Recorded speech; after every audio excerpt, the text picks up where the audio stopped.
4 months ago, the heart of Beirut was crammed with protesters, demanding the fall of the old political elite.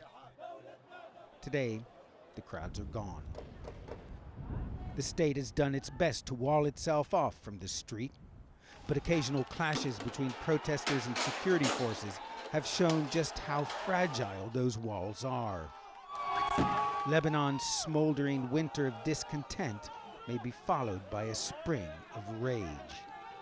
The danger of jour, hunger, is still at its beginning.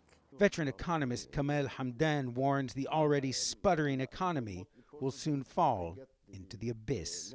At that moment, I think Lebanese will be at the peak in terms of hunger, in terms of maybe unrest,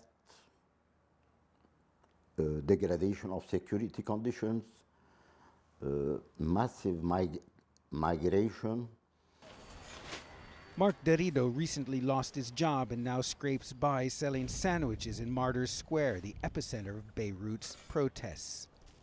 He and others have posted copies of their university diplomas on the barricades down the street from the Prime Minister's office. This uprising, he says, is his last hope.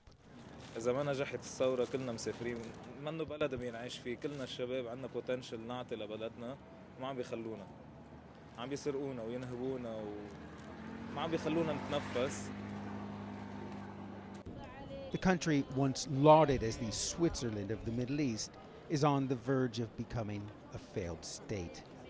The Lebanese currency, the lira, has lost more than 60% of its value against the dollar on the black market, in a country that imports more than 80% of what it consumes. According to the Lebanese Consumers Association, prices have skyrocketed by around 45% since the outbreak of mass protests last October, while in the same period, average monthly salaries have plummeted by 40%. A new government promises to rapidly address the crisis by reducing interest rates, restructuring the public sector, and soliciting help from foreign donors. But activist Rania al-Masri, like many others, has no faith the politicians can avert catastrophe. So long as they are in charge, the economic collapse will continue, the hunger will only escalate, and the way that that hunger will get presented in the streets may be violent. It may be destructive. And all of that destruction that could erupt will be the responsibility of those political parties that refused to listen to us when we told them we were going to face an economic bankruptcy.